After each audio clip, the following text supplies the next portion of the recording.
What's up everyone, back for another beer review, and today I'll be reviewing yet another beer from the Great Lakes Brewing Company, and they are out of Cleveland, Ohio, and this is their Bourbon Barrel Rye, the 2024 release. So this is an ale aged in bourbon barrels, and it comes in at 11.6% alcohol by volume. No IBUs listed. Time of review, I don't know exactly how old this can is because it does have some kind of code on the bottom of the can.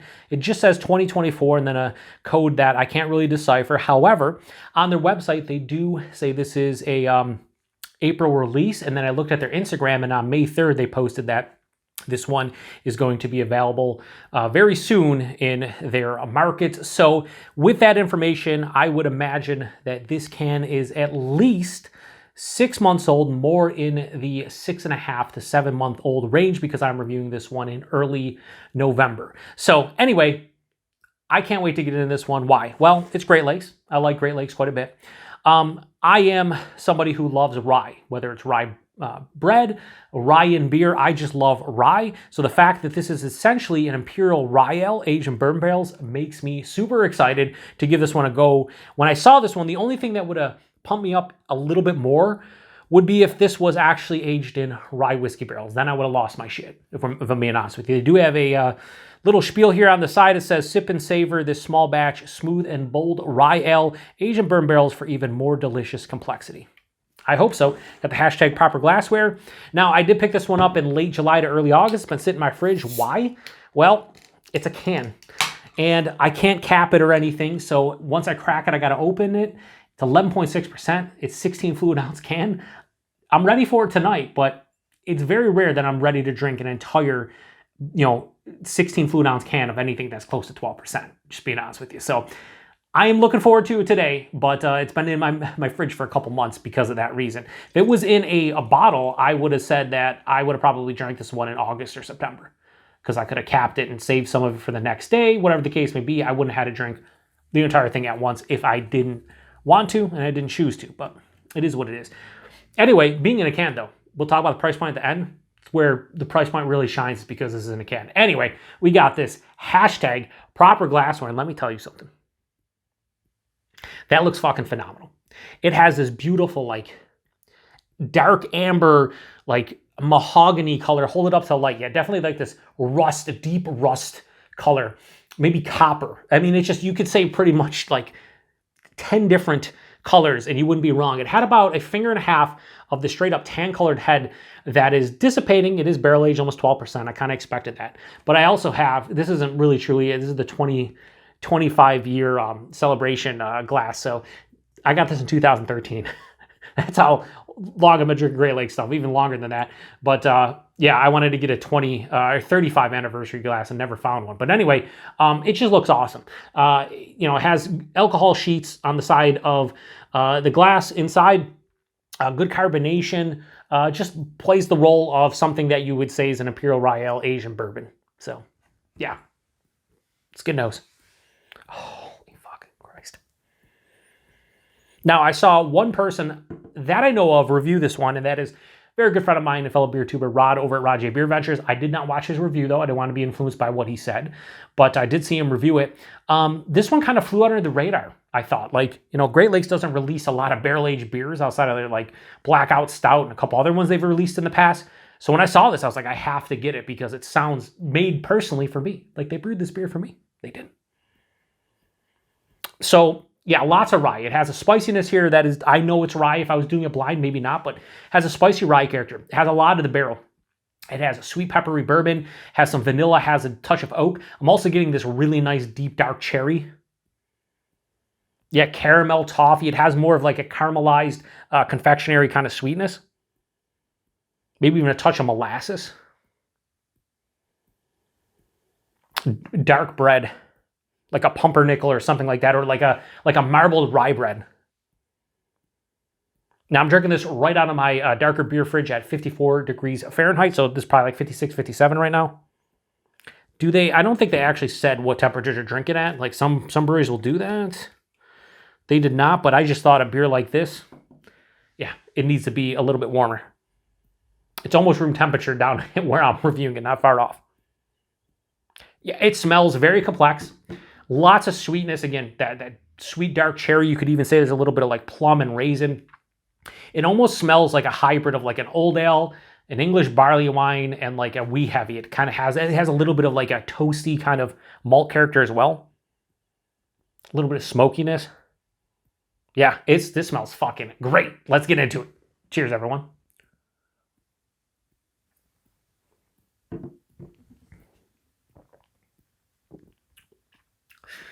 That's really good. You can see, I don't know if you saw my reaction after the first swallow, but when I took that sip and I first took the sip and swallowed, there was a spiciness that reminded me of rye instantly. And that's why I was happy. A little bit of a smile. Go back in for another sip.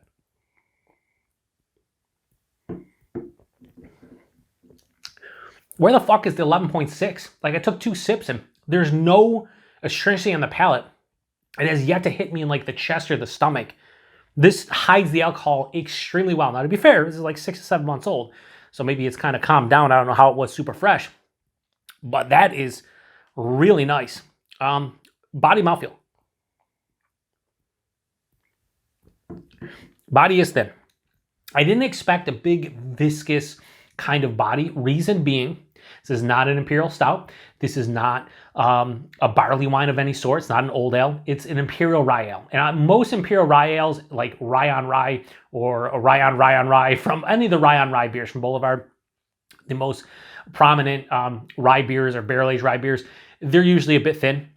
This is kind of in that realm. This reminds me of a lot of those Rye on Rye beers from Boulevard. This is like higher side of medium, lower side of full. It's 11.6. It should be a bit bigger, but maybe it helps out with the drinkability. I don't know, but it's definitely thin. The mouthfeel has a moderate carbonation. It does have a smooth kind of nature to it, not really creamy. So I would say body's thin, mouthfeel is solid. It's good. I'm fine with it. You know, nothing to really complain about mouthfeel wise, but it's not, you know, setting a new standard or doing anything differently that excites me. The taste, however, is not as complex as I thought it was going to be, but it's delicious nonetheless. So forefront, I would say again, like a darker bread. I said pumpernickel earlier, but I could, you know, say marble, like a marble rye, but there is like a darker bread at the forefront. After that, I get like it's like a toasty malt character. So in conjunction, it's giving me like toasted marble rye.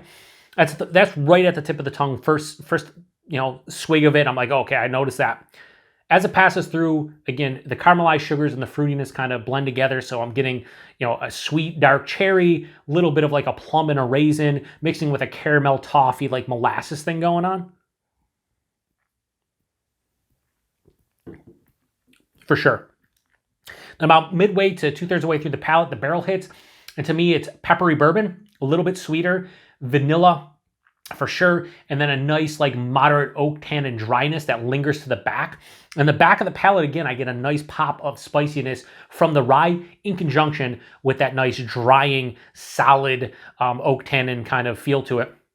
It doesn't have a lot of bitterness here. I'd say this is like mildly bitter as a whole, but it's quite dry. And that pop of spiciness from the rye really helps out. I will say that even though I'm saying a lot of confectionery, sweeter, like caramelized sugars and stuff at the forefront, this is not crazy sweet or anything. It just leans sweet, but it's not over the top sweet, which is crazy because I was expecting this one to be pretty sweet, honestly. Because I'm drinking the rest of this, I might as well pour the rest of it in. 11.6%. I think that's one of the best things about this beer. It doesn't overwhelm the palate. There's no astringency. Like there's no booze. Like almost 12% beer. A lot of times I'll get it in the nostrils, on the palate. I'll have like that ethanol kind of, the vapors. You know, you'll get them like, that wakes up the palate. Not here. I swear to God, I have no warming in my chest. Little warming in like the top of my stomach, but nothing in my chest, which is kind of wild and kind of scary to some degree. Like that. If someone sent me this as a whodunit / mystery beer, there's no way in hell, based on the thin body, the lack of an alcohol presence, especially in the chest, that I would say this is over 10%. Like this hides the alcohol extremely well. However, the nose was more impactful as far as the characteristics go. Very aromatic beer, but the taste is kind of more subtle and subdued. I can't even call this a sipping beer. Like a lot of times I'll be like, oh, this is a nice sipping beer. I could probably crush this. The lack of alcohol that's present in conjunction with the lighter body, like I could just fucking crush this. Like I really could. I'm not going to, because that's not what I do, and it's definitely not what I should be doing based on, my health. But this is a drinkable 11.6% Imperial Rye Ale in bourbon barrels. It's really nice. It's not blowing my mind. This is not setting a new standard as far as like rye beers go. I'm not losing my shit, but I'm happy with it. And that's when I buy beer, I'm looking to enjoy it. And guess what? I enjoy this one right here. So one more sip and we'll lock in a rating. Yeah, like I said, not my favorite rye beer or anything, but extremely well done. The cons, lighter body, mouthfeel isn't spectacular.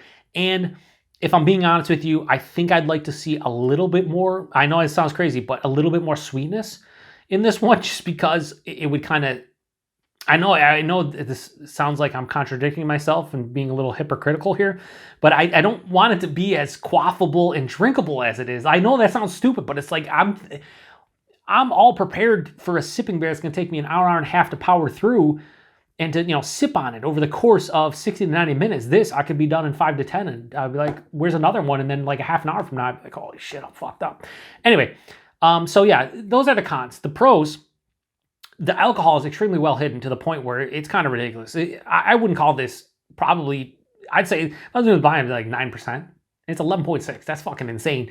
The other pros, I do like the fact that I do pick up on the rye. It's not like overtly, intense or anything, but I do get at the front of the palate and the back of the palate. I do like that I get the barrel and it's not overwhelming. Yeah, it's a good beer. How do I rate this one? Well, I'm going to give Great Lakes Bourbon Barrel Rye, the 2024 release, I'm going to give this a straight 4.25 out of 5. Fucking super tasty beer. Some issues with it for sure, but also some really good positives that make this a sipper of a beer that's not a sipper of a beer. It's a crusher of a beer. And that's kind of wild to me. I never thought I'd see Great Lakes release an almost 12% Bourbon Barrel Rye Ale or Imperial Rye Ale and it be like super crushable almost. Like, I don't know. Might be the age though. Maybe fresh like 5 or 6 months ago, this was super boozy and whatnot, but it isn't for me, and that's amazing. All right, so price point availability. When I hear the numbers and I hear what it costs, I feel like it's ridiculous. Then I start to take into consideration the vessel it's in, comparatively speaking to other beers and different size, like bottles, for example, and I'm like, wow, it's a really good deal. I paid $8.29 for that can, so $8.29. It was $29.99 a 4-pack. So if you didn't buy singles, it ended up being $7.50 a can. A lot of people will be like, wow, that's a lot of money for, that beer. Take into consideration a couple things. Number one, it's 11.6%. Number two, it's aged in bourbon barrels. And number three, it's in a 16 fluid ounce can. Now, take this, put it in a 16.9 fluid ounce, aka a 500 milliliter bottle, and tell somebody that was $8.29. You'd buy it in a heartbeat. You'd be like, oh my God, that's great. Put this in a bomber that's 22 fluid ounces. Put it in a 22 fluid ounce bomber, which I think is a 650 milliliter bomber bottle, and tell somebody that bomber is $15 or $14. They'd be like, yes, I would totally 100% buy that. This is 0.9 fluid ounces less, and it's $8.29 for the can. Cans get hated on when it comes to these bigger formats because people in their minds compare them to hazy IPAs and other styles. But for $8 for this basically 16 fluid ounce can, cops going by or ambulance, hopefully everything's cool, all day, every day. No questions asked for me. So yes, this is a great value in my opinion. I don't know if it's still on the shelves, which brings me to the availability. I have no idea. Wherever you see Great Lakes, you might have seen this, you might not have. I have no idea whatsoever. I just know here in the Buffalo, New York area, I saw this at a couple places, and I bought a can, and here we are. Again, this was released in the April-May area, time frame. So we are now in November. You're probably not going to see this on shelves, but if you do, take into consideration my review that this is drinking extremely well. If you're in the mood for something like this, pick up a can, pick up a entire 4-pack and age some of them. You can age cans, you definitely can. And I think this one will just I don't know if it can get better with age, but that booze character I think is just already pushed to the side, pushed down. So don't worry about the 11.6% because it is definitely not here for me. maybe it's here for you. I don't know. That's the beauty about it. So if you've had this one before, post in the comment section. Let me know what you thought about it. Like I said, the fact that this is not crazy sweet also surprises me. So maybe I should give it slightly higher, but a 4.25 I'm going to stick by. I think it's a really nice rating, and I think it's a really good beer. So appreciate everybody stopping by for another beer review here on the Beer Patrol. Until the next one, cheers.